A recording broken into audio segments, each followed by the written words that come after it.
बिस्मिल्लाहिर्रहमानिर्रहीम। अगर कोई आदमी ख्वाब के अंदर चुकंदर देखे,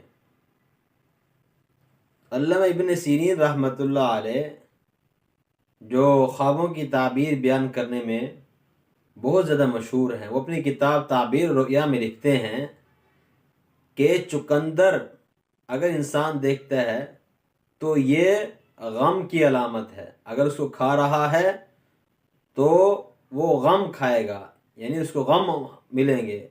अगर ऐसा देखा कि चुकंदर अपने से दूर कर रहा है, घर से बाहर फेंक रहा है, तो वो गमों से निजात पाएगा।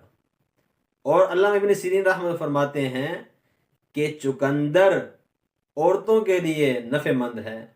अगर औरत देखती है कि चुकंदर खाई है या चुकंदर उसने ख्वाब के अंदर देखा है, तो औरतों के हक के अंदर जो है थोड़ा सा नफ़ा है उसके लिए।